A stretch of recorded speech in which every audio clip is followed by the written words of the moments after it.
आप देखने जा रहे हैं संत की अदालत।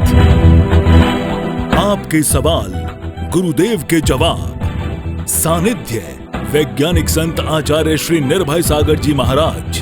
जय जिनेंद्र बंधुओं, मैं कवि डॉक्टर राहुल जैन फिर से आपका स्वागत करता हूं संत की अदालत में।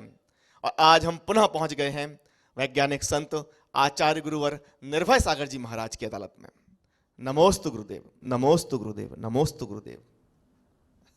सुबह दोपहरी निकल गई है, अब जीवन की शाम सजा लो। कि सुबह दोपहरी निकल गई है, अब जीवन की शाम सजा लो। या तो खुद तीर्थ कर आओ या फिर खुद को धाम बना लो। और वक्त बहुत कम शेष बचा है। संत अदालत में आकर के मोक्ष महल का एक छोटा सा हिस्सा अपने नाम करा लो। मोक्ष महल का एक छोटा सा हिस्सा अपने नाम करा लो। और कुछ यही भावना लेकर आज सेक्टर 50 नोएडा से हमारे बीच में श्रीमती रश्मि जैन जी, धर्मपत्नी, श्रीमान जैनेंद्र जैन जी आज यहाँ पर आए हुए हैं। आप दोनों का स्वागत करती है संत की अदालत। नमोस्तु आचार्य श्री, नमोस्तु आचार्य श्री, नमोस्तु आचार्य। आचार्य श्री, मैंने अभी बहुत सारी आपके संत की अदालत देखी हैं। उसमें देख के बहुत अच्छा लगा, लोगों के बहुत शंकाओं का समाधान हुआ। तो मैं भी अपनी कुछ फरियाद लेकर उपस्थित हुई हूँ, मेरी शंका का भी समाधान कीजिए। आचार्य श्री, मैं ये जानना चाहती हूँ, जैन धर्म अन्य धर्मों से भिन्न क्यों है? क्या ये अहिंसा के कारण है? यदि अहिंसा के कारण है तो इसका वर्णन तो वेदों में भी बहुत आता है। जैन धर्म अन्य धर्मों से इसलिए भिन्न है कि जैन धर्म का मूल सिद्धांत है अप्पासु परमप्पा, प्रत्येक आत्मा परमात्मा है। इस बात को स्वीकार किसी ने नहीं किया। एक ही वो कहते कि एक ब्रह्मा द्वितीयो नास्ति, ब्रह्मा एक ही होता दूसरा नहीं होता है। पर जैन धर्म एक कहता प्रत्येक आत्मा परमात्मा बन सकती है। इसलिए ये बात मूलतः जैन धर्म का मूल सिद्धांत यही है कि प्रत्येक आत्मा परमात्मा बन सकती है। अहिंसा के कारण से जैन धर्म अलग नहीं है। मूल धर्म का मूल सिद्धांत यही है कि प्रत्येक आत्मा सो परमात्मा है और प्रत्येक आत्मा परमात्मा बन सकती, इसलिए ये जैन धर्म अलग है। तो गुरुदेव, क्या हम लोग ब्रह्मा के अंश नहीं हैं? ब्रह्मा के अंश नहीं हम, ब्रह्मा से अंश है। अर्थात जैसे ब्रह्मा का अंश है वैसा हमारा भी अंश है। और उस अंश को हम पूरा जब डेवलप कर देते हैं, जैसे एक बीज होता है, बीज छोटा सा है लेकिन वह डेवलप होते विकसित होते होते विशाल वृक्ष बन जाता है। ऐसे हमारा जो आत्मा का जो अंश है वो ब्रह्मा सा अंश है, ब्रह्मा का अंश नहीं। ये जैन दर्शन मानता है। वो हिंदू लोग अपना मानते कि हम ब्रह्मा के अंश हैं, लेकिन जैन धर्म इसको स्वीकार नहीं करता है। हम अपने अंश को वंश के रूप में बड़ा बना करके, अर्थात गुणों का वंश हम अपना पूरा जब डेवलप कर देते तो हमारी आत्मा ही परमात्मा बन जाती है। इसलिए ब्रह्मा भी एक नहीं है, हमारे यहाँ ब्रह्मा अनंत हैं। तो गुरुजी, आत्मा परमात्मा कैसे बनती है और क्या ये ब्रह्मा का अंश कैसे बन जाती है? ये आत्मा परमात्मा बन जाती है, अप्पासु परमप्पा। ये ब्रह्मा का अंश नहीं, ब्रह्मा सा अंश है। लेकिन ब्रह्मा के रूप में जब हम बनते हैं तो कैसे बनते? बात ये है कि हमारे यहाँ पर सम्यक दर्शन, सम्यक ज्ञान, सम्यक चारित्र, ये तीन चीज़ें हैं। इन तीन चीज़ों के कारण से ही इन तीन जो हमारे अंदर विशेष गुण हैं ये इन तीन से प्रकट होते हैं। जो परमात्मा पद है वो इन्हीं तीन के कारण से प्रकट होता, जिसको कहते त्रिरत्न या रत्नत्रय, सम्यक दर्शन, सम्यक ज्ञान और सम्यक चारित्र। ये तीन रत्न के कारण से हम अपनी आत्मा को परमात्मा बना लेते हैं। गुरुजी, ये सम्यक दर्शन क्या कहलाता है? सम्यक दर्शन एक वास्तविक सच्ची श्रद्धा है जो संसार की लौकिकता, विषय भोगों के प्रति लोभ लालच ना रख करके जब अपने आत्म तत्व को परमात्मा बनाने की जब हमारी अंदर रुचि होती है, श्रद्धान होता नहीं मैं एक अखंड पिंड हूँ, जो जिनेंद्र भगवान ने कहा वो सत्य है। और हम एक दिन जो अपने अंदर बैठा हुआ बीज रूप में वह जीव आत्मा, उसको हम पूर्णता विकसित कर सकते। इसलिए जो जिनेंद्र भगवान ने कहा आत्मा का विनाश नहीं होता, आत्मा ज्ञाताधिष्ठा होता है, निश्चय से वह परमात्मा स्वरूप है, व्यवहार से संसार स्वरूप है। इसलिए ऐसा श्रद्धान करके जो जिनेंद्र देव ने 7 तत्व बताए हैं, जीव, अजीव, आश्रव, बंध, संवर, निर्जरा और मोक्ष, इस पर जब हम श्रद्धान करते हैं तो वह श्रद्धान हमारा जीव तत्व पर भी हो गया, उन भगवान के द्वारा कहे गए उन तत्वों पर भी हो गया, हमारा वो देव शास्त्र गुरु पर भी हो गया। अर्थात देव का अर्थ होता हमारे भगवान जो कह के गए, वो जो कहा है वह शास्त्र, और जो उनके मार्ग पर चलने वाले हम लोग जो हैं वो गुरु। जब इन पर श्रद्धान होता है तभी सम्यक दर्शन होता है, और ऐसा सम्यक दर्शन जिसको होता उसका मोक्ष मार्ग चालू होता है। आचार्य श्री, तो क्या अकेला सम्यक दर्शन हो जाए तो उससे मोक्ष मार्ग मिल जाएगा क्या? उसी से सब कुछ हो जाता है क्या? हम मोक्ष प्राप्त कर लेते हैं क्या? अकेले सम्यक दर्शन से नहीं होता। देखिए, जहां पर सम्यक दर्शन होता है वहां नियम से सम्यक ज्ञान भी होता है, क्योंकि युगपथ होता है। जैसे दीपक जलता है तो दीपक जलते ही उसमें प्रकाश भी होता है और ताप भी होता है, युगपथ होता है। इसी प्रकार से सम्यक दर्शन होते ही सम्यक ज्ञान होता है, तो ये युगपथ हो जाता। लेकिन अकेले सम्यक दर्शन सम्यक ज्ञान होने पर भी मोक्ष नहीं मिलता है, चारित्र भी जरूरी है। इसलिए रत्नत्रय मैंने पहले कहा, सम्यक दर्शन, सम्यक ज्ञान, सम्यक चारित्र से मोक्ष मार्ग बनता है, उसी से मोक्ष मार्ग की हमें प्राप्ति हो जाती है। तो हमें सम्यक दर्शन सम्यक ज्ञान होने के बाद में चारित्र को अंगीकार करना पड़ता है, तभी मोक्ष मार्ग हमारा बनता है। आचार्य श्री, तो सम्यक दर्शन और सम्यक ज्ञान होते ही क्या सम्यक चारित्र स्वयं प्रकट हो जाता है, या इसके लिए कुछ करना पड़ता है, धारण करना पड़ता है क्या इसको? सम्यक दर्शन सम्यक ज्ञान प्रकट होते ही चारित्र प्रकट नहीं होता, ये कोई नियम नहीं, उसको धारण किया जाता। सम्यक ज्ञानी होए बहुरी दृढ़ चारित्र लीजिए, ये 6 ढालाकार ने स्पष्ट लिखा है कि देखिए, सम्यक दर्शन और सम्यक ज्ञान होने पर चारित्र को अंगीकार किया जाता। चारित्र अपने आप प्रकट नहीं होता, दृढ़ता पूर्वक अर्थात संकल्प पूर्वक लिया जाता। जैसे हमने मुनि दीक्षा ली और आचार्य उपाध्याय बने, ये बात की बात है, तो हमने क्या किया, हम मुनि कब बन लाएंगे, चारित्र हमारे पास कब आएगा, जब हम दृढ़ता पूर्वक अर्थात संकल्प लेते, आज से मैं 5 पापों का त्याग करता हूं, हिंसा, झूठ, चोरी, कुशील और परिग्रह, इन 5 पापों का जब मैं त्याग करूंगा आज से, तो चारित्र प्रकट हो जाता है। और वह चारित्र प्रकट होते ही हमारे अंदर महाव्रत आ जाते हैं। तो गुरुदेव, ये महाव्रत क्या कहलाते हैं? महाव्रत, देखिए, जब हम कोई 5 पापों का छोड़ते हैं तो 5 पाप का अभाव होने से, देखो, अपने अंदर अहिंसा, सत्य, अचौरी, ब्रह्मचर्य, अपरिग्रह, ये 5 व्रत हमारे अंदर प्रकट हो जाते। ये जब हम महान रूप से, जिनको महापुरुषों ने धारण किया है, सलाका पुरुष आदि ने, वो क्या कहलाते हैं, महाव्रत कहलाते हैं। और ये महान पद को दिलाता, मोक्ष पद को दिलाता, तो इसलिए महाव्रत कहलाते हैं। और ये महाव्रत एक नहीं 5 होते, जो अभी आपको बताए, तो ये महान पद को धारण करा देते हैं। महान सलाका पुरुषों ने भी इसको धारण किया है, इसलिए महाव्रत कहलाते। 5 पाप छोड़ने पर ये महाव्रत प्रकट होते हैं।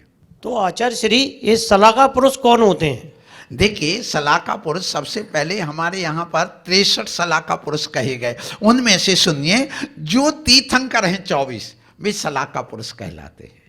फिर इसके बाद में चक्रवर्ती 12 होते, भरत चक्रवर्ती, जिनके नाम से इस देश का नाम भारत पड़ा है। ये तो वेदों में भी मैं पहले भी बता चुका, ये चक्रवर्ती 12 होते, ये सलाका पुरुष होते। फिर नारायण, प्रतिनारायण और बलभद्र, ऐसे 9, तो ये कुल मिला के 63 सलाका पुरुष हो जाते हैं। पर इसमें और भी वृद्धि होती, जिनको हम महापुरुष कहने लग जाते हैं। तो गुरुदेव, ये महापुरुष कौन होते हैं? देखिए, महापुरुष ये 63 सलाका पुरुष में, जो अब देखिए, इनके जो तीर्थंकरों के माता पिता 24 माता 24 पिता 48 ये हो जाते हैं, तो ये महापुरुष कहलाते। ये सलाका पुरुष नहीं, लेकिन महापुरुष हैं। और इनको कामदेव भी इनमें 24 जुड़ जाते हैं। फिर इसके बाद में कुलकर 14 जुड़ जाते हैं, जिनको मनु कहते हैं, जिससे ये सृष्टि की रचना हुई है। वो माने यहाँ पर ये प्रकृति का और परिणमन करके विकास किया है कुलकरों ने, जो कुल को दें, कुल का पालन कराएं, कुल के लिए आगे बढ़ाएं, कुल में रहने की, समूह में रहने की जो शिक्षा देते वो कुलकर होते। ऐसे वो 14 होते। फिर नारायण के अलावा रुद्र होते 9 और नारद भी 9 होते। इन सबको मिला दिया जाता है तो 169 महापुरुष होते। ये जो नारायण प्रति नारायण, ये भी सब हमारे महापुरुष और सलाका पुरुषों के अंतर्गत आते हैं और इनका अपना एक महत्व विशेष होता है। आचार्य श्री, ये राम कृष्ण हनुमान आदि का भी वर्णन हमारे उसमें आता है शास्त्रों में, तो ये भी क्या सलाका पुरुष में ही आते हैं? हाँ, ये जैन दर्शन में सलाका पुरुष है।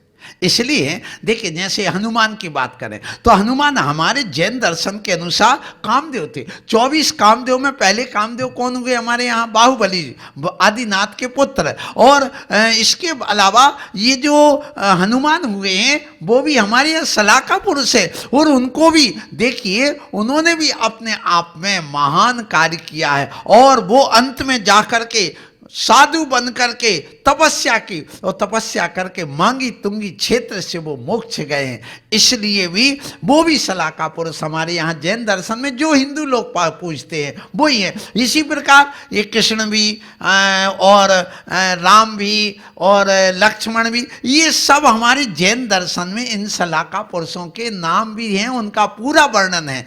बस कुछ अंतर थोड़ा सा हो गया है, इसलिए भेदभाव दिखने लगा।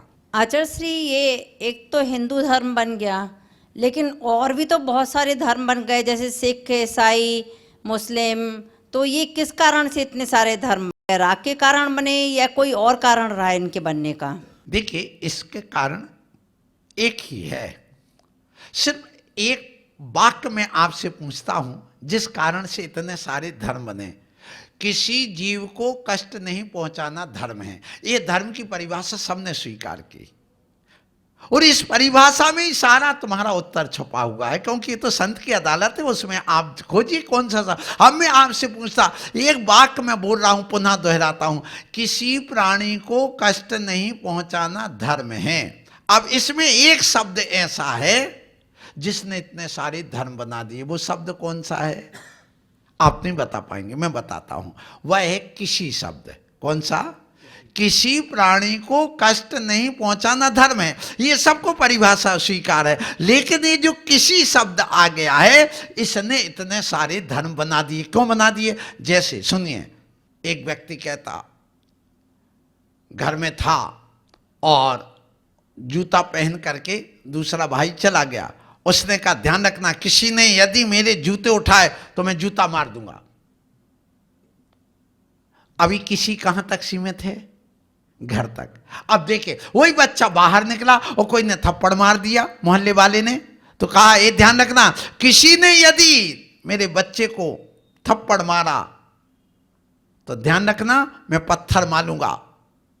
अब किसी कहां तक चला गया? मोहल्ले तक। अब वो मोहल्ले का बच्चा अपनी टीम बना करके दूसरे मोहल्ले में पहुंचा और उसने कहा, ध्यान रखना, किसी ने यदि लड़ाई करते करते, मान लो खेलते खेलते हॉकी मार दी, ध्यान रखना, हॉकी मारी ना तुमने तो मैं डंडा मारूंगा। क्या समझा तुमने? तो अब किसी कहां तक चला गया? पूरे गांव तक। अब एक गांव वाला दूसरे गांव में गया, उसने खेल खेला, वो कहता, ध्यान रखना, यहां पर झगड़ा हो गया, किसी ने भी यदि हमारी टीम को हाथ उठाया तो हाथ, उंगली उठाई तो उंगली तोड़ दी जाएगी। अच्छा, फिर इसके बाद में वो चला गया पूरे प्रांत में, प्रांत से दूसरे प्रांत में गया, ध्यान रखना, वहां फिर झगड़ा हुआ खेल खेलते। उसने कहा, ध्यान रखना, यदि किसी ने मुंह चलाए ना तो जीभ निकाल दी जाएगी। तो अब कहां तक पहुंच गया वो? किसी पूरे देश तक, एक प्रदेश से दूसरे प्रदेश, देश तक। अब मान लो भारत देश की टीम बन गई और विदेश में खेलने लगी, और वहां खेलते खेलते क्या कहते हैं वो, किसी ने यदि मेरे टीम को कुछ कहा तो ध्यान रखना, गोली चला दूंगा। तुमने गोली चलाई, मैं गोली चलाऊंगा अब। तो अब किसी कहां पहुंच गया? पूरे देश थे। अब मान लो इस देश में रहने वाले, इस धरती पर रहने वाले, अब चांद में भी बसने वाले लोग, अब चांद पर जब जाने वाले लोग हैं, अब यहां वालों का झगड़ा किससे हो गया? देवताओं से। स्वर्ग पर देव वहां रहने वाले, अब झगड़ा हुआ। ध्यान रखना, किसी ने यदि किया तो मंत्र से कीलित कर दूंगा, ध्यान रखना। तो अब कहां तक पहुंच गया वो? किसी पूरी धरती तक पहुंच गया ना। बस यही कारण रहा अनेक धर्म ने। तो एक व्यक्ति क्या कहता है, जैसे परिवार तक सीमित, एक कहता देखो अपनी कौम की बात करो, किसी का अर्थ अपनी कौम के बाहर तुम मारो, काफिर हैं, कुछ भी करो, लेकिन अपनी कौम को उंगली नहीं उठाना चाहिए। ये किसी कहां तक रह गया? एक सीमित। तो वो एक कौम वाले जो लेके चले वो धर्म एक अलग बन गया। फिर कहा वो उन्होंने देखो मुर्गा मुर्गी आदि मारो, ये काफिरों को मारो, तो क्या हो गया? वो एक धर्म ना। दूसरा क्या कहता, नहीं मानव है, इनको मत मारो, और एक गाय भैंस पशु अपने खाने पीने के लिए इनको खा पियो, तो एक धर्म फिर दूसरा बन गया। फिर इसके बाद में क्या हुआ कि एक कहता नहीं, ये गाय भैंस हमें हित करते हैं, हमारे काम आते हैं, इनको मत मारो, इनमें देवता विराजमान रहते, ये होता वो होता, लेकिन ये सांप मुझे काटता है, बिच्छू काटता है, इसको मार डालो। तो एक धर्म फिर अलग हो गया। किसी में उन्होंने उनको भी ले लिया, गाय भैंस आदि को।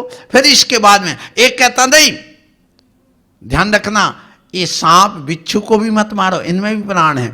आप एक काम करिए, ये जो कीड़े मकोड़े केचुआ यचुआ है ना, इनको भले मार डालो, इनका खाद बना लो, ये कर लो वो कर लो। तो वो कहते एक धर्म पर बन गया। फिर एक कहता नहीं नहीं नहीं, ये देखो इनको भी मत मारो, ये चलते फिरते कष्ट पहुंच रहा है, ये भी हिंसा होती है। फिर कहते नहीं, आप पेड़ पौधे इनको काट सकते, उपयोग में ले सकते। तो फिर तीसरा कहता नहीं, ये भी नहीं, इनमें भी प्राण है। तो कहा इन किसी भी जीव को नहीं मारना। तो किसी जीव को नहीं मारना वो है जैन धर्म। वो कहता पेड़ में भी जीव है, पानी में भी जीव है, अग्नि में भी जीव है, आप इन सबको।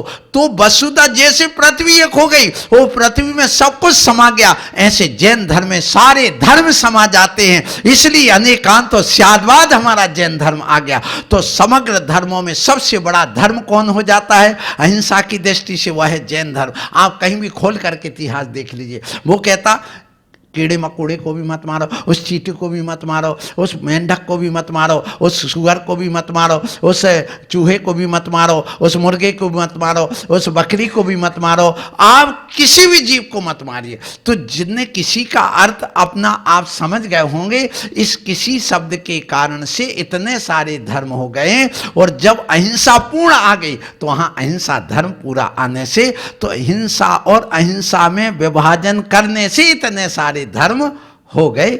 इसलिए आप समझ गए होंगे। तो मित्रों, आज श्रीमती रश्मि जैन जी एवं जैनेन्द्र जैन जी के माध्यम से जो शंकाएं, जो उन्होंने अपनी फरियाद रखी, उसके माध्यम से आज हमने सीखा कि रत्नत्रय का क्या महत्व है और अलग अलग धर्मों की उत्पत्ति कैसे हुई। तो आइए दोस्तों, अगले एपिसोड में फिर कोई नए विषय पर जानेंगे, हम पहचानेंगे और आचार्य श्री हमारी फरियादों का समाधान करेंगे। अगले एपिसोड में फिर से आपसे मुलाकात करते हैं। तब तक के लिए जय जिनेन्द्र।